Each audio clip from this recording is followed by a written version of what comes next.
यह रिनेगेड इमोर्टल का novel explanation है। चलिए शुरू करते हैं। प्राचीन सोल प्राचीन रिस्ट्रिक्शंस में सबसे दुर्लभ मानी जाती थी। ये रिस्ट्रिक्शन आत्मा को माध्यम बनाकर बनाई जाती थी। न केवल ये प्राचीन रिस्ट्रिक्शन अजीब ढंग से बदलती थी, बल्कि ये बहुत शक्तिशाली भी होती थी। सामान्य रिस्ट्रिक्शंस को निर्जीव वस्तुओं की तरह समझा जा सकता था। वे ताले की तरह होते थे जिन्हें खोलने के लिए विशेष चाबी चाहिए होती थी। लेकिन एक सोल रिस्ट्रिक्शन वैसी नहीं होती थी। इसे एक जीवित वस्तु की तरह माना जा सकता था। असल में यह आत्मा का एक फ्रैगमेंट होता था जिसे एक फॉर्मेशन के रूप में जीवित रखा जाता था। वांग लिन की आंखें चमक उठी। कुछ देर विचार करने के बाद वो गायब हो गया। जब वो फिर प्रकट हुआ तो वो एंशिएंट सोल रिस्ट्रिक्शन के पास था। जैसे ही उसका शरीर वहां प्रकट हुआ, काले धुंध ने हरकत शुरू कर दी और दो भूतिया आंखें प्रकट हुईं। उसी समय धुंध के अंदर से एक भयानक चीख सुनाई दी। वांग लिन की ओरिजिन सोल वह चीख सुनकर कांप उठी, इसलिए वो तुरंत पीछे हट गया। वह उस काले बादल को घूरते हुए चुपचाप विचार करने लगा। वह चीख एक चेतावनी थी। यदि इसे सील करने के लिए सोल रिस्ट्रिक्शन की आवश्यकता है तो निश्चित ही वहाँ कोई ट्रेजर छिपा है। वांग लिन की आंखों में चमक आ गई। उसका चेहरा गंभीर हो गया और उसने तेजी से हाथ हिलाया। उसके चारों ओर एक के बाद एक इल्यूजन प्रकट हुए। भंग हो जा, वांग लिन ने चिल्लाया और काले धुंध की ओर इशारा किया। उसके चारों ओर की इल्यूजन्स एक ड्रैगन में परिवर्तित हो गईं और काले धुंध की ओर लपकी। वो दो भूतिया आंखें क्रोध से भर गईं और धुंध ने जोर से हरकत की। फिर पहले से भी ज्यादा भयानक चीख सुनाई दी। ये रोर वांग लिन की आत्मा में समा गया और उसे अपनी ओरिजिन सोल की दरारों में दर्द महसूस हुआ। वो तुरंत पीछे हटा और चेहरा गंभीर हो गया। उसी समय काले धुंध ने और ज्यादा तीव्रता से हरकत की और तेजी से सिकुड़ने लगी। पल भर में वो धुंध सिमटकर एक बीस्ट में बदल गई। जब वो बीस्ट प्रकट हुआ, वांग लिन ने देखा कि उस धुंध के अंदर एक छोटा सुनहरा फ्लैग था। वही फ्लैग इस काले धुंध का स्रोत था। वो बीस्ट जमीन पर उतरा और अपना सिर वांग लिन की ओर करते हुए मुंह खोला और भूतिया निगाह से उसे देखने लगा। वांग लिन द्वारा छोड़े गए इल्यूजनरी रिस्ट्रिक्शंस अभी भी उस बीस्ट के शरीर पर चमक रहे थे। उस बीस्ट ने सिर हिलाया और अपनी नाक से गर्म हवा के दो झोंके छोड़े। फिर वो वांग लिन की ओर झपटा। किलिन, बिना किसी झिझक के वांग लिन तुरंत गायब हो गया। वो बीस्ट चूक गया। उसने दूर देखा और जोर से दहाड़ा। ये रोर स्पिरिट वेन्स की दिशा में बढ़ा, लेकिन 1000 फीट के बाद एक कोमल शक्ति ने उसे रोक दिया। वो बीस्ट कुछ और बार क्रोधित होकर दहाड़ा, फिर काले धुंध में बदल गया और उस छोटे सुनहरे फ्लैग में वापस समा गया। वांग लिन अब 1000 फीट दूर एक स्पिरिट वेन में प्रकट हुआ। वह थोड़ा चिंतित नजर आया और जहाँ वो काले धुंध को छोड़कर आया था वहाँ देखने लगा। ये किलिन नहीं है, लेकिन ये सेलेस्टियल रेल्म में लिंग टियानो के पास जो किलिन था उससे काफी मिलता जुलता है। वो सुनहरा छोटा फ्लैग निश्चित ही सोल रिफाइनिंग सेक्ट का ट्रेजर है। ये बीस्ट उसी फ्लैग का गार्डियन है और संभवतः उसके अंदर की आत्माओं में से एक। ऐसा लगता है कि सोल रिफाइनिंग सेक्ट की सोल फ्लैग बनाने की विधि का एंशिएंट सोल रिस्ट्रिक्शन से गहरा संबंध है, लेकिन इसकी सटीक विधि मुझे नहीं पता। वांग लिन की आंखों में चमक थी। इस बीस्ट की शक्ति किसी प्रारंभिक सोल फॉर्मेशन कल्टीवेटर के बराबर है। मेरी कल्टीवेशन अभी तक पूरी तरह से ठीक नहीं हुई है, इसलिए इसे पकड़ने की कोई जल्दी नहीं है। वांग लिन कुछ देर सोचने के बाद वापस कल्टीवेट करने चला गया। लियू मे को देखने के बाद वांग लिन को फिर से सुजाकू से खतरे का एहसास हुआ। ये बहुत बुरा था कि लियू मे उसे ढूंढ सकी। वो काफी देर तक इसका कारण सोचता रहा, लेकिन कुछ समझ नहीं पाया। उसे लियू मे की कल्टीवेशन का भी कोई अंदाजा नहीं था, इसीलिए उसने उसे पहले नहीं मारा। ये सब बहुत अजीब है और सुजाकू के फैसले समझ से बाहर हैं। अगर बहुत ज्यादा समस्या हुई तो मैं सुजाकू छोड़ दूंगा, तियान युंजी को ढूंढूंगा और इस झंझट से बाहर निकल जाऊंगा। वांग लिन विचार में पड़ गया। समय जल्दी बीता। पलक झपकते ही कई महीने बीत गए। शुरुआत में वांग लिन की गुफा के बाहर का क्षेत्र जंगली घास से भरा और सुनसान था। आखिरकार उसने जो स्थान चुना था वो बहुत दूर दराज था, लेकिन अब वहाँ कोई जंगली घास नहीं थी। किसी ने वहाँ सुगंधित फूल लगा दिए थे। सभी पत्थर हटा दिए गए थे और उनकी जगह चिकने कटे हुए पत्थर लगाए गए थे। वहाँ कुछ पत्थर के कैनपीज भी थे। किसी ने वहाँ एक तालाब भी बनाया था जिसमें छोटे सुनहरे मछलियाँ रहती थीं, जो कभी कभी लहरें बनाती थीं। पूरा वातावरण अब किसी फेरी लैंड जैसा प्रतीत होता था। एक्सू यून और लियू वे उन कैनपीज में से एक के नीचे फल की थाली के साथ बैठी थीं। वे आपस में बातें कर रही थीं और कभी कभी गुफा की ओर देखती थीं। लियू वे की भौहें सिकुड़ी और उसने कहा, सीनियर अप्रेंटिस सिस्टर एक्सू यून, क्या आपको लगता है कि जब सीनियर अप्रेंटिस ब्रदर कियानवू बाहर आएंगे तो क्या वो बिना पूछे हमने जो कुछ भी किया है उससे नाराज होंगे? लियू वे उन्हीं दो लड़कियों में से एक थी जो पहले दिखाई दी थी। उसका शरीर छोटा था और एक्सयू से एक सिर छोटा था, लेकिन उसकी काया बेहद सुंदर और आकर्षक थी। मुझे नहीं लगता हर कल्टीवेटर को सुंदर वातावरण पसंद होता है। हमने ये स्थान इतना सुंदर बना दिया है, अगर वो खुशी नहीं भी दिखाएं तो नाराज भी नहीं होंगे। जूनियर अप्रेंटिस सिस्टर लियू वे, चिंता मत करो। एक्सयू युन मुस्कुराई और एक फल उठाकर खाया।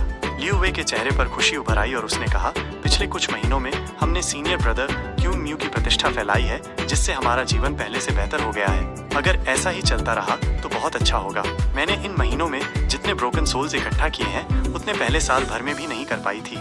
एक्सयू युन ने सिर हिलाया और कहा, प्रतिभा ना होने पर भी अगर कोई हमसे कुछ छीन न ले तो हम निश्चित ही 100 आत्माओं वाला सोल फ्लैग बना सकते हैं। फिर हम उसका उपयोग करके कोर फॉर्मेशन के अंतिम चरण तक पहुंच सकते हैं। लियू वे ने धीरे से कहा, सीनियर अप्रेंटिस सिस्टर, मुझे अब भी थोड़ा डर लगता है क्योंकि अब यहाँ हर दिन ज्यादा लोग आने लगे हैं। अगर सीनियर क्यूकिंग म्यू को पता चला कि ये सब हमने किया है तो वो हमें आसानी से नहीं छोड़ेगा।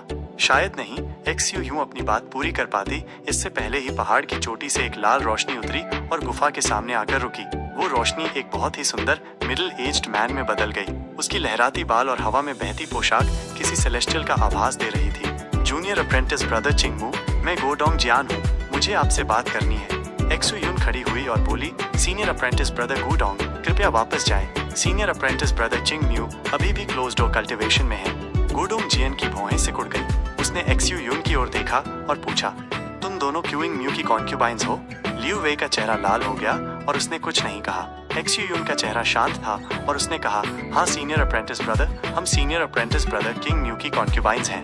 गुडोंग जान की आंखें ठंडी हो गईं और उसने चिल्लाकर कहा, बकवास मत करो।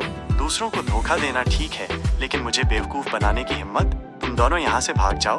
इतना कहकर उसने हाथ उठाया। एक लाल स्पिरिचुअल एनर्जी की किरण उसके हाथ से निकली, एक ड्रैगन का रूप धारण किया और गुफा की ओर लपका। जैसे ही वो ड्रैगन प्रकट हुआ, तेज हवाएं चलने लगी। जब वो ड्रैगन गुफा के द्वार से टकराया, वहाँ की रिस्ट्रिक्शन चमकी और एक विशाल हाथ प्रकट हुआ। उस हाथ ने ड्रैगन को पकड़कर दबोच लिया। वह ड्रैगन दर्द भरी चीख के साथ चकनाचूर हो गया। गुडोंग जियान का चेहरा बदल गया। वो पीछे हट गया और गुफा को घूरने लगा। वांग लिन धीरे धीरे गुफा से बाहर आया। जैसे ही धूप उस पर पड़ी, उसके पीछे काला धुआं बनता दिखाई दिया, जो धीरे धीरे एक विशाल स्कल का रूप ले रहा था। 1000 सोल फ्लैग इल्यूजन। गुडोंग जियान का चेहरा फिर बदल गया और वो और पीछे हट गया। वांग लिन की नजर शांत थी और उसने गुओडोंग जियान को देखा। उसका साधना स्तर नवजात आत्मा की प्रारंभिक अवस्था में था। अपना आत्मा ध्वजा सौंप दो और मैं तुम्हें जाने दूंगा। वांग लिन की आवाज शांत थी। गुओडोंग जियान का चेहरा गहरा हो गया। उसने एक छोटा ध्वजा निकाला जिस पर 2 सुनहरी रेखाएं थीं। उसने वो ध्वजा हिलाया और एक एक करके आत्माएं उसमें से बाहर निकलने लगी। वे आत्माएं गुओडोंग जियान के चारों ओर घूमने लगी और वांग लिन की ओर दहाड़ी। वो बड़बड़ाया, कुछ कदम पीछे हटा और बोला, मेरे पास भी 1000 आत्माओं वाला आत्मा ध्वजा है। अगर तुम जीत सको तो मैं ये दे दूंगा।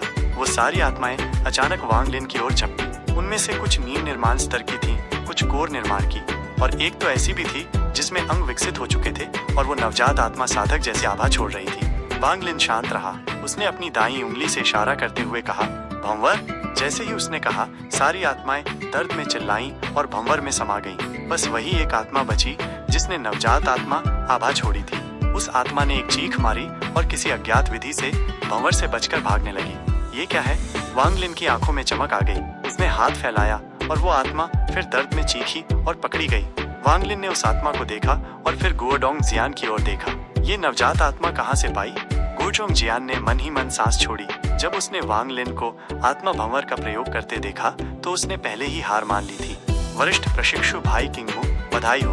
आप आत्मा शोधन पर्वत के तीसरे व्यक्ति हैं जिसने आत्मा भंवर में महारत हासिल की है। रही बात इस नवजात आत्मा की, ये मैंने एक 900 आत्माओं वाला आत्मा ध्वजा और आत्मा निष्कर्षण पर्वत की आत्मा ध्वजा उत्पादन नियमावली के बदले में प्राप्त की थी।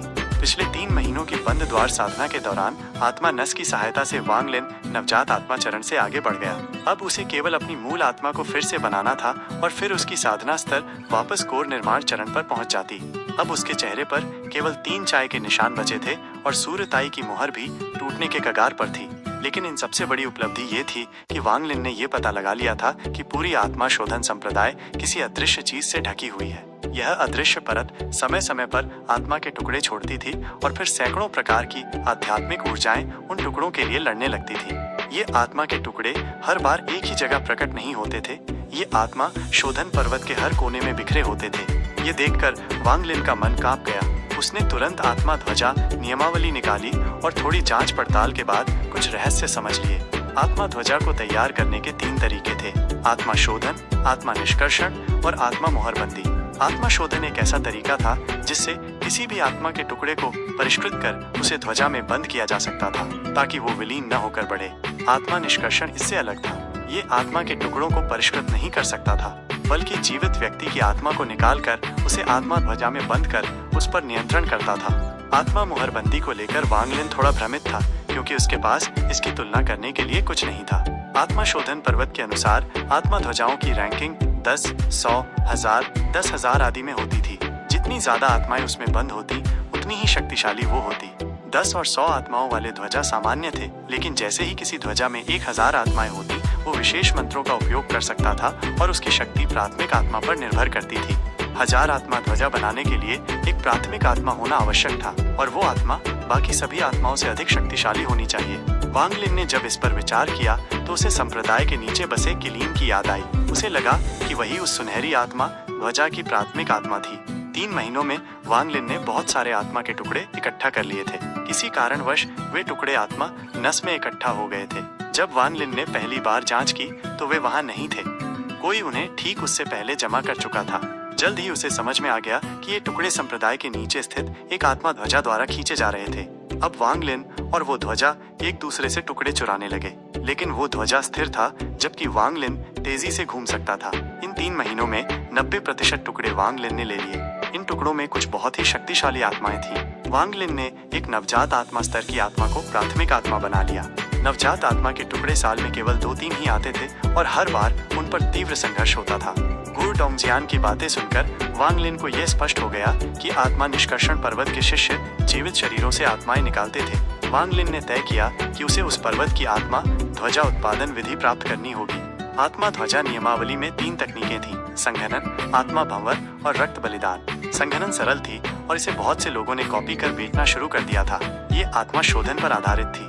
आत्मा भंवर बहुत दुर्लभ तकनीक थी और नवजात आत्मा स्तर की साधना के बिना इसे सीखा नहीं जा सकता था, और तब भी हर कोई नहीं सीख पाता।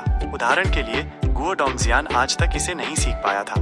ये तकनीक एक साथ भारी मात्रा में आत्माओं को खींच सकती थी, चाहे युद्ध में हो या आत्माएं चुराने में। ये बहुत प्रभावी थी। रक्त बलिदान तकनीक किसी आत्मा ध्वजा की शक्ति को कई गुना बढ़ा सकती थी। ये तकनीक आत्मा शोधन संप्रदाय की ताकत का 1/3 कारण थी, लेकिन इसे सीखना अत्यंत कठिन था।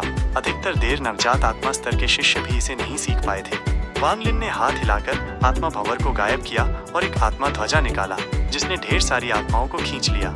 गुओ डोंगजियान का चेहरा बहुत मुरझाया हुआ था। उसने सालों की मेहनत से जो टुकड़े जमा किए थे, वे अब एक झटके में चले गए थे। वह केवल कड़वी मुस्कान के साथ चला गया। वांग लिन ने अपनी पकड़ी हुई नवजात आत्मा को आत्मा ध्वजा में डाला। जल्द ही वो अंदर मौजूद दूसरी नवजात आत्मा से भिड़ गई। वांग लिन ने झांक कर नहीं देखा, क्योंकि उसे पता था कि विजेता प्राथमिक आत्मा बन जाएगा और हारने वाला उसके अधीन। शू युन और लियू वेई चुपचाप खड़ी थीं। उनके दिल जोर जोर से धड़क रहे थे। शू युन ने भले ही आत्मविश्वास दिखाया था, पर उसे यकीन नहीं था कि ये वरिष्ठ भाई किंगमू आत्मा भंवर सीख जाएगा। वांग लिन ने चारों ओर देखा। ये स्थान बहुत सुंदर और शांत था। उसने शांत स्वर में कहा, तुम दोनों ने मेरी गुफा के आसपास बदलाव किया, मैं इसे छोड़ता हूँ। अब जल्दी निकलो यहाँ से। शू युन ने दया की निगाह से देखा और कहा, वरिष्ठ प्रशिक्षु भाई किंगमू, हम आपको परेशान नहीं करेंगे। अगर हम अब चले गए तो हमारी सारी मेहनत से जमा आत्माएं कोई और चुरा लेगा। हम बस एक सुरक्षित स्थान चाहते हैं। वांग लिन ने कुछ नहीं कहा, लेकिन उसकी निगाह ठंडी हो गई। शू युन की आत्मा कांप उठी। लियू वेई पहले से ही डरपोक थी और अब वो रोने लगी। वह बहुत प्रतिभाशाली थी। उसने कोर निर्माण के मध्य चरण तक जल्दी पहुंचा था। बाहरी शिष्य प्रतियोगिता जीतकर वो आंतरिक संप्रदाय में आई थी, पर अंदर आकर उसे समझ आया कि यहाँ कमजोरों को निगल लिया जाता है। वांग लिन ने भूहें चढ़ाई और उन्हें बाहर फेंकने ही वाला था कि उसने आकाश की ओर देखा। एक हरी आकृति जो किसी परी जैसी लग रही थी आकाश से उतरी और वांग लिन के सामने 100 फीट की दूरी पर उतरी। लियू मेई उसे देखते ही वांग लिन का चेहरा और गंभीर हो गया। लियू मेई हल्के से मुस्कुराई और बोली, भाई किंगमू ने अपनी साधना का बड़ा हिस्सा फिर से प्राप्त कर लिया है। ये तो जश्न का समय है। वांग लिन ने इशारा किया और शू युन व लियू वेई बेहोश हो गई। लियू मेई, सीधे मुद्दे पर आओ, ये नाटक मत करो। तुम मेरी नजरों में जो थी उसे खुद ही तोड़ रही हो। वांग लिन की आवाज सख्त थी। लियू मेई ने गहरी सांस ली और बोली, वांग लिन, एक बहुत बड़ी विपत्ति तुम्हारे पास आने वाली है। भाग जाओ, ग्रह सुजाकू से निकल जाओ। वांग लिन चुप रहा, बस उसकी बात पूरी होने का इंतजार किया। लियू मेई ने धीरे से कहा, मैं झूठ नहीं बोलूंगी। तुम पहले ही जानते हो कि मैं सुजाकू देश से हूँ, लेकिन मैं साधारण शिष्या नहीं हूँ। मेरे गुरु सुजाकू के सबसे शक्तिशाली साधक जुक्वेजी हैं। वांग लिन की आंखें चमक उठी। वो तुरंत समझ गया और पूछा, लाल तितली के साथ युद्ध के बाद क्या हुआ? लियू मेई ने सराहना भरी नजरों से उसे देखा और बोली, लाल तितली को मेरे वरिष्ठ प्रशिक्षु भाई ने मार डाला। वांग लिन ने ठंडी सांस ली और बोला, तो मेरे और लाल तितली के बीच की लड़ाई कुछ लोगों के लिए महज एक तमाशा थी। लियू मेई ने होंठ दबाए और कहा, भाई वांग, भाग जाओ जितनी जल्दी हो सके। वो गहराई से उसे देखती हुई चली गई। जाते जाते लियू मेई ने सोचा, वांग लिन, मुझे मेरे गुरु ने आदेश दिया था कि तुम्हारे दाव हृदय पर अपनी छाप छोड़ूं। यही मेरी नियति है। मैं गुरु की आज्ञा नहीं टाल सकती। जब तक तुम्हारी परछाई मेरे दाव हृदय में नहीं बसती, मैं ये दाव हृदय युद्ध नहीं हार सकती। केवल मैं, लियू मेई ने हजार कल्पना निर्मम क्षेत्र को समझा है, जो बाहर से भाव दिखाता है पर अंदर से निर्मम रहता है। तुम कैसे जीत सकते हो? वांग लिन लियू मेई की पीठ देखता रहा और मन में सोचता गया, उसने भले ही कुछ संकेत दिए, लेकिन अब भी बहुत कुछ अधूरा और संदिग्ध है। फिर उसने शू युन और लियू वेई को देखा। उन्हें 1000 फीट दूर भेजते ही उसका दिल जोर से धड़क उठा, जैसे उसे कुछ याद आ गया हो। उसने हाथ बढ़ाकर दोनों को फिर खींच लिया। उनके बेहोश चेहरों पर अलग अलग भाव थे। शू युन, जो पहले मजबूत और मुखर दिख रही थी, अब नींद में कमजोर और असहाय लग रही थी। लियू वेई, जो पहले बहुत डरी हुई लग रही थी, अब का चेहरा कठोर और दृढ़ था, जैसे वो भीतर से बहुत मजबूत हो। वांग लिन की आंखों में बिजली सी कौंध गई और उसने लियू मेई के जाने की दिशा में देखा और ठंडे स्वर में हंसा। अब मैं समझा, लियू मेई हर बार जब भी भाव दिखाती है, वो वास्तव में अपने निर्मम स्वभाव को छुपाने की कोशिश कर रही होती है। वांग लिन ने उस दिशा में ठंडी नजरों से देखा जहाँ लियू मेई गायब हुई थी। मैं लियू मेई की साधना नहीं देख पा रहा, इसका मतलब है कि उसकी साधना मुझसे ऊंची है, नहीं तो वो झुकवे जी की शिष्या नहीं बनती। लेकिन ये औरत मुझसे संपर्क क्यों कर रही है? वांग लिन की भौहें और अधिक सिकुड़ गईं। उसने हाथ हिलाया और शू युन और लियू वेई को दर्जनों फीट दूर गिरा दिया। वांग लिन कोई दयालु व्यक्ति नहीं था, लेकिन ये देखकर कि दोनों बेहोश थे और उनकी वजह से वो लियू मेई को समझ सका, उसने उन्हें लात मारकर नहीं भगाया। लियू मेई ने मेरी साधना वापसी से पहले मुझे मारने का मौका नहीं लिया, तो उसका मकसद मेरी मौत नहीं है। उसका व्यवहार भावुक भी था और निर्दयी भी।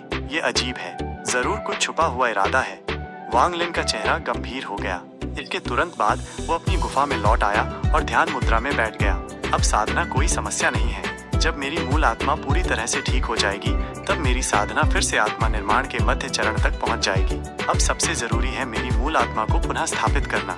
मुझे और भी शक्तिशाली आध्यात्मिक दबाव चाहिए, तभी मैं अपनी मूल आत्मा को मजबूर कर सकूंगा कि वो खुद को पुनः बनाए।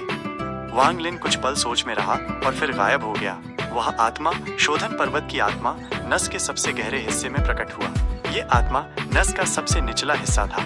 इसके बाएं 3000 फीट की दूरी पर वो सुनहरा आत्मा ध्वजा था। इस दूरी पर आत्मा ध्वजा के अंदर का किलीन उसे परेशान नहीं कर सकता था। वो वहां बैठ गया और चारों ओर की आध्यात्मिक ऊर्जा के दबाव को महसूस करने लगा। वांग लिन ने गहरी सांस ली और धीरे धीरे अपनी आंखें बंद कर ली। इस बार उसने आध्यात्मिक ऊर्जा को अवशोषित नहीं किया, बल्कि केवल दबाव का उपयोग अपनी मूल आत्मा को जल्दी से पुनः बनाने में किया। समय बीतता गया। शू युन और लियू वेई जाग गए और देखा कि वे गुफा से दूर नहीं थे। दोनों ने विचार विमर्श किया और वहीं पास में एक छोटी गुफा बनाकर चुपचाप साधना करने लगे। एक दिन जब वांग लिन पूरी ताकत से आध्यात्मिक दबाव के जरिए अपनी मूल आत्मा को सघन कर रहा था, उसने अचानक अपनी आंखें खोल दी। हालांकि उसकी मूल आत्मा पूरी तरह से ठीक नहीं हुई थी, पर पहले से कहीं बेहतर स्थिति में थी। अब उसके चेहरे पर केवल 2 चाय के दाग बचे थे। वांग लिन की आंखों में चमक आ गई। उसने अपना दिव्य ज्ञान फैलाया और 3000 फीट दूर सुनहरा आत्मा ध्वजा को लॉक कर लिया। उसी समय ध्वजा के पास एक भ्रम प्रकट हुआ और एक दहाड़ सुनाई दी। विशाल किलीन ध्वजा के पास प्रकट हुआ। उसकी आंखों में भयंकर रक्त पिपासु चमक थी। दहाड़, ध्रम डरकर पीछे हट गया और फिर एक मानव आकार में बदल गया। वांग लिन ने उसे पहचान लिया। यह आत्मा शोधन पर्वत का प्रमुख वरिष्ठ था, एक देर चरण नवजात आत्मा साधक, जो बस अपने क्षेत्र को समझकर आत्मा निर्माण चरण तक पहुंच सकता था। धिक्कार है, ये 100,000 आत्माओं वाला आत्मा ध्वजा दिन ब दिन और ताकतवर होता जा रहा है। मेरी गति से साधना करते हुए मैं इसे कब परिष्कृत कर पाऊंगा? वो बूढ़ा आदमी चिढ़ा हुआ लग रहा था। किलीन ने उसकी ओर आक्रामकता नहीं दिखाई, बल्कि उसकी आंखों में व्यंग्य की झलक थी। घृणित जानवर, बूढ़े ने चिल्लाया। पूर्वजों ने कहा था कि तीनों पर्वतों के नीचे सील किया गया ये ध्वजा उसी का होगा जो इसे परिष्कृत कर सकेगा। एक दिन तू मेरा होगा। दहाड़, किलीन ने नाक से फुकार मारी और उसकी आंखों में तिरस्कार और गहरा हो गया। बूढ़े ने अपने धारण करने वाले थैले पर हाथ मारा और एक धुंधला सुनहरा ध्वजा निकाला। उसने उसे लहराया और अनगिनत आत्माएं बाहर निकली। सबसे आगे एक देर चरण नवजात आत्मा थी, प्राथमिक आत्मा, और पीछे कई मध्य और प्रारंभिक चरण नवजात आत्माएं थी। फिर उनके पीछे अलग अलग साधना स्तर की आत्माएं थी। 10,000 आत्माएं, निकल जाओ, बूढ़े ने चिल्लाया और ध्वजा किलीन की ओर निर्देशित किया। किलीन ने अपनी भौहें उठाई और बिजली की गति से आत्माओं पर टूट पड़ा। ये पहली बार नहीं था जब वो बूढ़ा इस किलीन से भिड़ा था, इसलिए उसे कोई आश्चर्य नहीं हुआ। कुछ ही समय बाद बूढ़े के हाथों से खून बहने लगा। एक रक्त की गेंद प्रकट हुई। रक्त बलिदान, उसने चिल्लाया। गेंद फूट गई और हर तरफ फैल गई। अब वे आत्माएं किलीन के अंदर से बाहर निकलने की कोशिश करने लगीं, जैसे उन्हें भारी पोषण मिला हो। बाहर की आत्माएं भी प्राथमिक आत्मा के निर्देश पर किलीन पर हमला कर रही थीं, लेकिन किलीन विचलित नहीं हुआ। तभी किलीन ने एक जोरदार दहाड़ मारी। सुनहरी ध्वजा से काला धुआं निकला और एक और राक्षसी जानवर बन गया। अब वहाँ 2 किलीन थे। बूढ़े का चेहरा मुरझा गया। पिछली बार उसे 2 किलीन से हार माननी पड़ी थी। अब उसने फिर एक वस्तु निकाली, एक बैंगनी लकड़ी के हैंडल वाली घंटी। ये आत्मा मोहरबंदी घंटी मैंने आत्मा मोहरबंदी पर्वत से बड़ी कीमत पर ली थी। उसने घंटी बजाई और एक सींग वाले मानवाकार जानवर किलीन की ओर दौड़ पड़े। किलीन फंसने लगे और बूढ़ा खुश हो गया। लेकिन उसी क्षण एक तीसरा किलीन प्रकट हो गया। तीसरा किलीन। बूढ़ा चिल्ला पड़ा। अब वो पूरी ताकत झोंक रहा था और थक चुका था। पहले वो एक किलीन समझता था, फिर 2 निकले, अब तीसरा और शायद चौथा, 5वां। इसलिए तो इतने वर्षों में कोई इस ध्वजा को नहीं ले गया। बूढ़ा हताश होकर पीछे हटने लगा। लेकिन तभी एक जबरदस्त दिव्य ज्ञान हर दिशा से उतरा। यह आत्मा निर्माण चरण से भी कई गुना शक्तिशाली दिव्य ज्ञान था। पूर्वज। बूढ़ा कांप गया। शिष्य हु दाओ की पूर्वज को नमन करता है। जैसे ही दिव्य ज्ञान फैला, तीसरे किलीन को एक काली रोशनी ने पकड़ लिया। एक ठंडी फुकार सुनाई दी और फिर एक विशाल हाथ शून्य से बाहर निकला और सुनहरा ध्वजा की ओर बढ़ा। उसी क्षण 3 और किलीन प्रकट हुए और हाथ पर हमला कर दिया। लेकिन हाथ के एक वार में एक किलीन चकनाचूर हो गया। बाकी 2 कूद पड़े। एक बार फिर काली गैस से एक भाला बना और किलीन की ओर फेंका गया। अब तक वांग लिन ने सफलता प्राप्त कर ली थी। वो आत्मा निर्माण तक पहुंच चुका था। हालांकि क्षेत्र नहीं था, लेकिन ये अब उस किलीन से निपटने के लिए पर्याप्त था। अचानक सुनहरा ध्वजा से सबसे जोरदार दहाड़ आई और एक सुनहरा आभा के साथ असली किलीन प्रकट हुआ। उसकी उपस्थिति से सभी अन्य किलीन चकनाचूर हो गए और आत्मा के टुकड़े बनकर सुनहरी आभा में समा गए। वो दाओकी की चीख निकली। वो सदमे की लहर से घायल हो गया। वो पीछे हटने ही वाला था कि एक आकृति उसके सामने प्रकट हुई। वांग लिन। उसने इशारा किया और वो दाओकी बेहोश हो गया। वांग लिन ने उसके हाथ से आत्मा ध्वजा और बैंगनी घंटी को उठा लिया और सुनहरा आत्मा ध्वजा की ओर देखा। तो ये असली प्राथमिक आत्मा है, बाकी किलीन बस इसके अधीन कमांडर थे। अब सुनहरा आभा पूरी शक्ति में चमक रहा था और एक शुद्ध असली किलीन प्रकट हुआ जो किसी भी आत्मा के टुकड़े से बना नहीं था। ये किलीन बिल्कुल वैसा ही दिख रहा था जैसा लिंग तियानहो के पास था, बस इसका रंग अलग था। हालांकि इसकी आभा लिंग तियानहो जैसे तलवार संत के किलीन से कहीं कमजोर थी। किलीन आत्मा का टुकड़ा। वांग लिन उस जानवर को घूरते हुए आगे बढ़ा। चारों ओर से काली गैस उमड़ पड़ी और एक काले भाले में बदल गई। वो सुनहरी किलीन दहाड़ा और फिर अचानक एक सुनहरी रोशनी की गेंद उसके सामने प्रकट हुई और वांग लिन की ओर बढ़ी। वांग लिन आगे बढ़ा और भाले से वार किया। धड़ाम। एक जोरदार धमाका हुआ जिससे आसपास की आत्मा नस में दरार आ गई। वांग लिन एक कदम पीछे हट गया और सुनहरी रोशनी की गेंद गायब हो गई। दिलचस्प है, लिंग तियानहो की किलीन जिंदा थी, लेकिन वो कोई मंत्र नहीं चला सकती थी क्योंकि उसने अपनी विरासत खो दी थी। जबकि ये आत्मा का टुकड़ा भले ही बहुत कमजोर है, मगर ये मंत्रों का प्रयोग कर सकता है। इसका मतलब है कि इसे अपनी विरासत की कुछ यादें अब भी हैं। वांग लिन की आंखों में चमक आ गई। उसने अपने धारण करने वाले थैले पर थप्पड़ मारा और 2 घंटे निकाले। उसने उन्हें किलीन की ओर फेंका। किलीन ने अपना अगला पैर उठाकर जमीन पर मारा। इस सदमे की लहर से आसपास की आत्मा नस टूट गई और घंटियों की गति धीमी हो गई। वांग लिन ने नाक से सांस ली और अचानक झपट पड़ा। भाला हवा में घूमते हुए किलीन के शरीर को भेद गया। किलीन दहाड़ा और जहां उसे भेदा गया था वहां से काली गैस निकली जो आत्मा के टुकड़ों में बदल गई। बिना एक शब्द कहे वांग लिन ने धारण करने वाले थैले पर फिर से हाथ मारा और आत्मा ध्वजा निकाला। एक झटके में सभी आत्मा के टुकड़े उस आत्मा ध्वजा की ओर उड़ गए, लेकिन किलीन ने जोरदार दहाड़ मारी और उन आत्मा के टुकड़ों को वापस अपने शरीर में खींच लिया। वांग लिन की आंखें चमक उठी। उसने अपना दायां हाथ घुमाया और आत्मा भंवर प्रकट हुआ। अब वो किलीन से उन आत्मा के टुकड़ों को लेकर जूझने लगा। वांग लिन द्वारा ध्यान भटकाए जाने के कारण दोनों घंटे अचानक बड़े हो गए और किलीन की ओर बढ़े। किलीन ने 2 धाराओं में काली गैस छोड़ी जो 2 छोटे किलीन में बदल गईं और घंटियों पर झपट पड़ी। वांग लिन ने अपना दायां हाथ घुमाया और प्रतिबंधों की लहरें भेजी जिनसे वे दोनों किलीन सील हो गए। फिर दोनों घंटियों ने उन्हें बंद कर लिया और वांग लिन ने उन्हें वापस रख लिया। किलीन के शरीर से और भी आत्मा के टुकड़े निकलने लगे। वांग लिन की आंखों में उत्साह आ गया। वह दहाड़ा, नीच जानवर, अगर तू अपने पूर्वज जितना शक्तिशाली होता तो मैं तुझसे नहीं जीत पाता, लेकिन तू तो बस एक आत्मा का टुकड़ा है जिसने एक भ्रामक शरीर बनाया है। तुझे तोड़ना मुश्किल नहीं होगा। इसके साथ ही वांग लिन का हाथ तेजी से हिला और एक के बाद एक भ्रामक प्रतिबंध प्रकट होने लगे। ये प्रतिबंध किलीन को जाल की तरह घेरने लगे। किलीन दहाड़ा और छटपटाया, जिससे कुछ प्रतिबंध टूट गए, मगर वांग लिन बिना रुके प्रतिबंध बनाता रहा जो किलीन के शरीर पर गिरते रहे। वांग लिन के माथे पर पसीना आ गया क्योंकि उसने चंद सेकंड में अनगिनत प्रतिबंध डाले। किलीन जोर जोर से दहाड़ने लगा, लेकिन उसका शरीर धीरे धीरे सुस्त होने लगा, जैसे वो पानी में डूब रहा हो। वांग लिन की आंखें चमक उठी। उसने अपने धारण करने वाले थैले को छुआ और एक छोटा ध्वजा निकाला। ये प्रतिबंध ध्वजा था। उसने झंडी को लहराया और अनगिनत काले भाले उसके सामने प्रकट हो गए। वांग लिन के आदेश पर ये सभी किलीन की ओर लपके। साथ ही वांग लिन का दायां हाथ नहीं रुका। वो लगातार आत्मा भंवर बनाता रहा था। उसका हाथ भूत की तरह हिल रहा था, एक के बाद एक आत्मा भंवर बना रहा था। काले भाले किलीन की ओर झपटे, जिसकी आंखों में क्रोध भर गया था। किलीन ने अपने शरीर को हिलाया और उसके चारों ओर 10 से ज्यादा सुनहरी रोशनी की गेंदें प्रकट हो गईं। धड़ाम धड़ाम कई जोरदार धमाकों के साथ भाले और रोशनी की गेंदों की टक्कर हुई। बहुत से भाले रोके गए, लेकिन कुछ किलीन को भेद गए। और भी अधिक आत्मा के टुकड़े उसके शरीर से बाहर निकलकर वांग लिन के आत्मा भंवर में समा गए। किलीन और जोर से दहाड़ा और ज्यादा जोर से संघर्ष करने लगा, जिससे उसके शरीर की प्रतिबंध एक एक कर टूटने लगी। वांग लिन ने भौहें सिकोड़ ली। उसे विश्वास नहीं था कि यह आत्मा के टुकड़े से बनी भ्रामक शरीर इतनी शक्तिशाली हो सकती है। ये किलीन अब एक देर आत्मा निर्माण साधक के बराबर ताकतवर थी। अगर इसे और समय दिया जाए तो ये जल्द ही आत्मा परिवर्तन स्तर तक पहुंच सकती है। वांग लिन की आंखें ठंडी हो गईं। उसने अपना दायां हाथ उठाया और जानवर फंदा को बाहर निकाला। ये जमीन पर गिरा और देवता मारने वाले युद्ध रथ में बदल गया।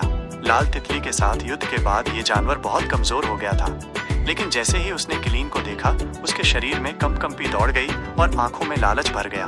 किलीन ने भी जब उस आत्मा जानवर को देखा तो दहाड़ा जैसे अपने स्वाभाविक दुश्मन से मिल गया हो। उसने प्रतिबंधों से लड़ना बंद कर दिया और लड़ाई के मूड में आ गया।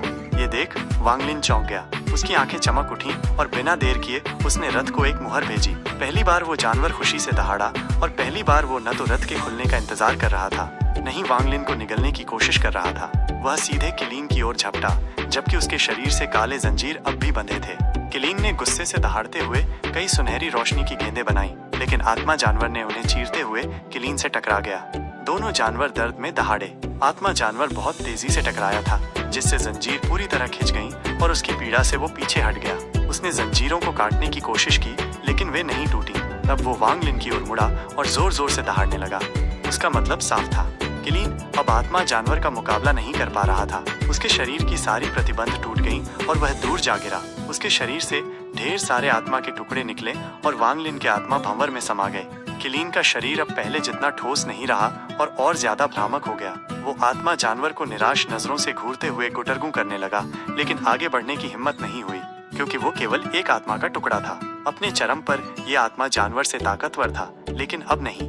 किलीन के हटते ही सुनहरा आत्मा ध्वजा अब असुरक्षित था। वांग लिन तुरंत उसके पास पहुंचा और उसे उठाने ही वाला था कि किलीन फिर से गुस्से से दहाड़ते हुए उस पर झपटा। वांग लिन ने ठंडी हंसी हंसी और अपना दायां हाथ घुमाया। युद्ध रथ की जंजीर तुरंत गायब हो गई। अब बिना किसी रोक के आत्मा जानवर खुशी से दहाड़ा और किलीन पर झपट पड़ा। किलीन ने हताशा में दहाड़ मारी। अपने को असहाय पाकर उसने वांग लिन पर हमला छोड़ भागने की कोशिश की। आत्मा जानवर ने उसका पीछा किया। किलीन के शरीर से और भी आत्मा के टुकड़े निकले और आत्मा भंवर में समा गए। वांग लिन ने सुनहरा आत्मा ध्वजा को पकड़ लिया। जैसे ही उसने उसे छुआ, एक ठंडी आभा उसके शरीर में घुसकर कुछ बार घूमी और फिर गायब हो गई। वांग लिन के चेहरे पर आनंद की झलक आई। उसने कुछ आत्मा सार रक्त थूका, जो आत्मा ध्वजा ने सोख लिया। उठो, वांग लिन ने जोर से कहा और झंडी को ऊपर उठाया। एक मोटी काली गैस उस स्थान से निकली जहां झंडी थी और पूरी आत्मा शोधन पर्वत में फैल गई। दूर से देखने पर यह काली गैस आसमान में उठकर फैलती हुई दिख रही थी। इस समय आत्मा शोधन पर्वत के सभी शिष्य हैरान होकर आकाश को देख रहे थे। उन्हें नीचे से आती दहाड़ें पहले ही सुनाई दे रही थीं, लेकिन वे इतनी भयानक थीं कि कोई भी देखने की हिम्मत नहीं कर रहा था। 3 पर्वतों के बीच की सुनहरी अंगूठियां धीरे धीरे कांपने लगीं और 8वीं अंगूठी से एक व्यक्ति बाहर निकला। उसके बाल सफेद थे और चेहरा गंभीर। जैसे ही वो जाने वाला था, वह रुक गया, जैसे उसे कुछ सुनाई दिया हो। फिर वो 2 रक्त अंगूठियों की ओर मुड़ा और झुका, जैसा पूर्वज का आदेश। फिर वो वापस सुनहरी अंगूठी में चला गया। वांग लिन ने सुनहरा आत्मा ध्वजा को हाथ में पकड़ा, झंडा हिलाया और कहा, प्राथमिक आत्मा किलीन, वापस आ। पल भर में वो किलीन, जो अभी अभी आत्मा जानवर द्वारा कई बार निगलने वाला था, दहाड़ते हुए सुनहरा ध्वजा में समा गया। वांगलिन ने देखा कि उसका आत्मा ध्वजा कांप रहा है और वो बहुत खुश हो गया। उसने तुरंत उसे समेट लिया। आत्मा जानवर बहुत गुस्से में था। वो पहले से ही वांगलिन से नफरत करता था और अब उसका शिकार छीन लिया गया था। वो वांगलिन की ओर झपटा। हालांकि वांगलिन इस आत्मा जानवर को पूरी तरह नियंत्रित नहीं कर सकता था, लेकिन उसे फिर से सील कर सकता था। उसने रथ की ओर इशारा किया और अनगिनत जंजीर प्रकट होकर आत्मा जानवर को जकड़ने लगी। जैसे ही आत्मा जानवर गुस्से में दहाड़ता रहा, वो धीरे धीरे रथ में खींचने लगा और फिर दोबारा जानवर फंदा में बदल गया। वांगलिन ने इस बार उसे पहना नहीं, बल्कि पूरी तरह सील कर अपनी थैली में रख लिया। फिर वो गायब होकर आत्मा शोधन पर्वत के शीर्ष पर प्रकट हुआ। इस समय पर्वत के ऊपर काली गैस बहुत घनी थी। वांगलिन उस काले बादल को देखता रहा और सोचने लगा। इस युद्ध की आवाजें आत्मा शोधन संप्रदाय के आत्मा निर्माण और उससे ऊपर के साधकों तक जरूर पहुंची होंगी, फिर भी कोई जांचने नहीं आया। ये बात कुछ अजीब है। वांगलिन ने 9 सुनहरी अंगूठियों की ओर देखा और 2 रक्त अंगूठियों पर विशेष ध्यान दिया। हालांकि वो अपनी सारी साधना वापस नहीं पा सका था, लेकिन उसे डर नहीं था। अगर कोई आत्मा परिवर्तन साधक आता भी तो वो तारा कंपास से अंतरिक्ष फाड़कर भाग सकता था। उसे ऐसा लगा जैसे रक्त अंगूठी में से किसी एक से 2 प्राचीन और दयालु आंखें उसे देखकर तुरंत गायब हो गईं। वांगलिन की आंखों में चमक आ गई। यह व्यक्ति कौन है? रक्त प्रकाश से निकली आंखें एक पल में गायब हो गईं। वांगलिन कुछ क्षण सोचता रहा, फिर उसकी आंखों में चमक आ गई। अब मैं आत्मा शोधन संप्रदाय में रहूं या नहीं, कोई फर्क नहीं पड़ता। मेरी मूल आत्मा के पूरी तरह से ठीक होने के लिए मुझे अत्यंत शक्तिशाली गोलियों की जरूरत होगी। इसके अलावा मुझे बहुत ही प्रबल आध्यात्मिक दबाव की भी जरूरत होगी। मेरे पास कुछ तरीके हैं, लेकिन वे काफी खतरनाक हैं। वांगलिन ने आत्मा निष्कर्षण और आत्मा मोहरबंदी पर्वतों की ओर नजरों में दृढ़ निश्चय के साथ देखा। वो एक प्रकाश किरण में परिवर्तित होकर आत्मा शोधन पर्वत से निकलकर आत्मा निष्कर्षण पर्वत की ओर उड़ गया। उसके जाते वक्त आत्मा शोधन पर्वत के किनारे खड़ी एक अत्यंत सुंदर महिला शांत भाव से उसे देख रही थी। उसने एक लंबी सांस ली और बुदबुदाई, उसका ठीक होना असंभव रूप से तेज है। अगर मैं उसके दाव हृदय में अपनी छाया छोड़ना चाहती हूँ तो मुझे ये समझना होगा कि उसका दाव हृदय क्या है। पर हमारी मुलाकातों में मैं कभी भी उसके दाव हृदय को नहीं पढ़ पाई। वरिष्ठ शिष्य भाई वांग, आखिर तुम्हारा दाव हृदय क्या है? वांगलिन आत्मा निष्कर्षण पर्वत पर उतरा और अपना दिव्य ज्ञान फैलाया, फिर एक गुफा की ओर तेजी से बढ़ा। इस गुफा में वह साधक था जिसकी साधना मुख्य वरिष्ठ को छोड़कर सबसे अधिक थी सुजिनशी। वांगलिन के आते ही सुजिनशी, जो ध्यानस्थ था, ने अपनी आंखें खोली और उसके चेहरे पर एक अप्रसन्न भाव आ गया। वांगलिन गुफा में खड़ा हुआ, चारों ओर नजर डाली और शांत स्वर में पूछा, क्या तुम्हारे पास आत्मा निष्कर्षण Z है? सुजिनशी कुछ पल सोचता रहा और फिर सिर हिलाया। वो वांगलिन की साधना को नहीं देख सका, ना ही उसे कभी देखा था, लेकिन उसके वस्त्रों से स्पष्ट था कि वो आत्मा शोधन पर्वत से था। आत्मा शोधन संप्रदाय में तीनों पहाड़ियों के शिष्य एक दूसरे से संपर्क कर सकते थे। यदि किसी में योग्यता हो तो वह तीनों तकनीकें सीख सकता था।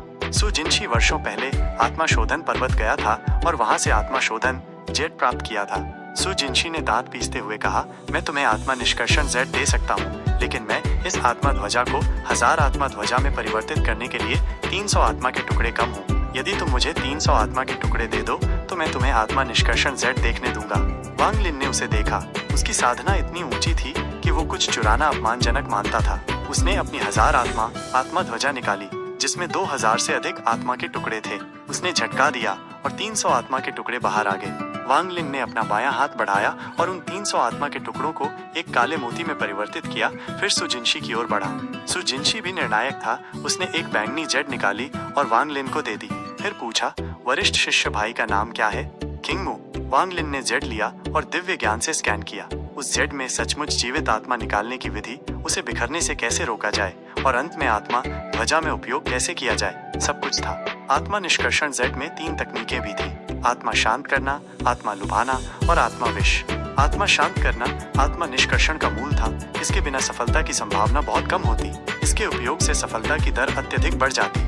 आत्मा लुभाना वो विधि थी जो किसी जीवित व्यक्ति की आत्मा को खींचने के लिए प्रयोग होती। आत्मा विष तीनों में सबसे घातक और शक्तिशाली तकनीक थी। आत्मा शोधन पर्वत की रक्त बलिदान के समकक्ष। आत्मा विष का उपयोग कर जीवित आत्मा को एक जहर में बदल दिया जाता था जो चुपचाप किसी को मार सकती थी। जब ये पूरी तरह परिष्कृत हो जाए तो ये एक कोर निर्माण साधक की ताकत वाला विषैली आत्मा बन जाता था। लेकिन इससे भी बढ़कर बात ये थी कि वर्षों पहले आत्मा शोधन संप्रदाय का एक शिष्य इस तकनीक को लेकर भाग गया और एक रैंक 4 साधना देश में राक्षसी गोली संप्रदाय नामक अपनी अलग संप्रदाय बना ली।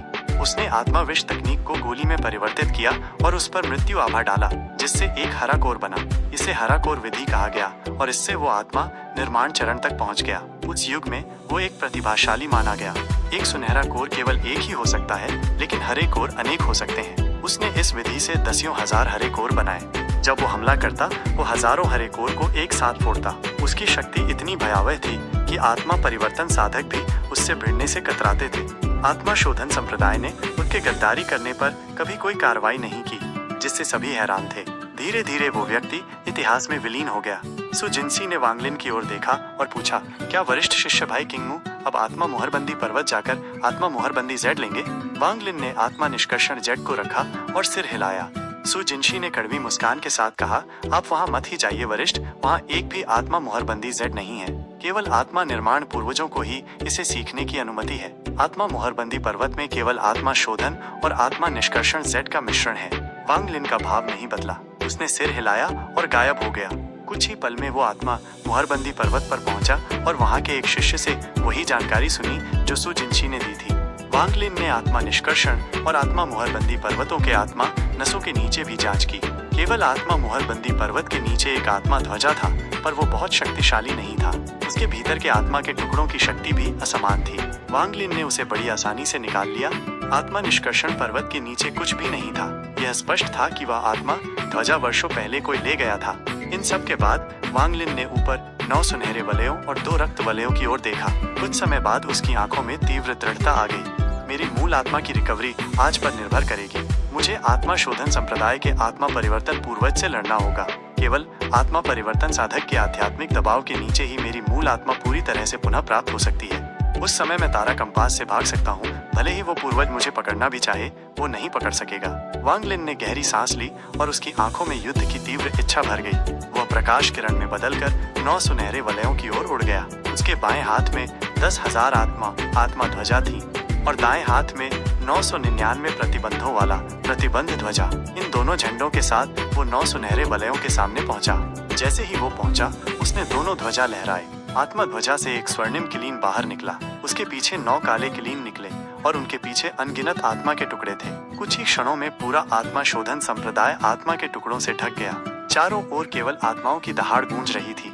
ये पहला अवसर था जब वांगलिन ने 10,000 आत्मा ध्वजा का पूर्ण उपयोग किया। इसकी शक्ति उसकी कल्पना से भी कहीं अधिक थी। स्वर्ण किलीन ने दहाड़ लगाई और 9 सुनहरे वलयों की ओर झपट पड़ा।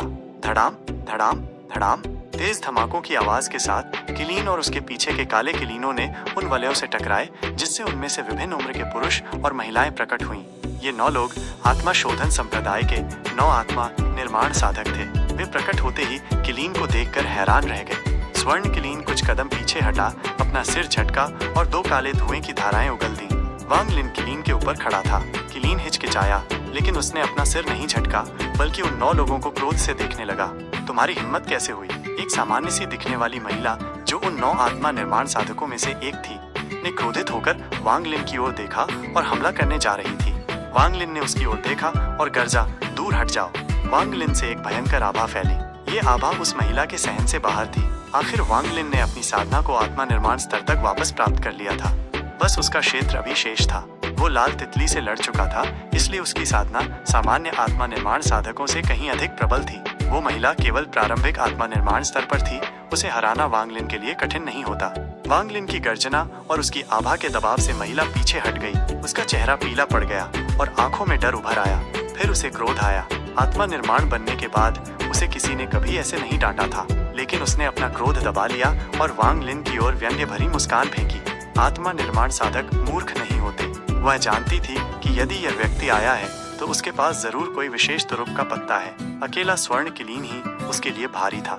वांगलिन किलीन के ऊपर खड़ा हुआ और शांत स्वर में बोला, तुम 9 लोग हट जाओ। अत्यधिक घमंडी हरे वस्त्रों वाला एक वृद्ध पुरुष आंखें सिकोड़ते हुए बोला। उसने दाहिना हाथ उठाया, जिससे एक आध्यात्मिक ऊर्जा निकली, श्रृंखला बनकर वांगलिन की ओर बढ़ी। वांगलिन ने प्रतिबंध ध्वजा लहराया और अनगिनत प्रतिबंध बाहर निकले। वे एकत्र होकर एक काले भाले में परिवर्तित हुए और वांगलिन ने उसे आगे बढ़ाया। भाला श्रृंखला से टकराया और उसे चूर चूर कर दिया, पर भाला रुका नहीं और वृत्त की ओर बढ़ता रहा। साथ ही वांगलिन ने आत्मा ध्वजा को भी लहराया। किलीन और 10,000 आत्मा के टुकड़े जोर से दहाड़े। वांगलिन ने कहा, निगल जाओ, और सभी आत्मा के टुकड़े एक साथ आगे बढ़े। दूरी से देखने पर यह मानो एक विशाल तूफान था जो पूरे आत्मा शोधन संप्रदाय में चल पड़ा हो।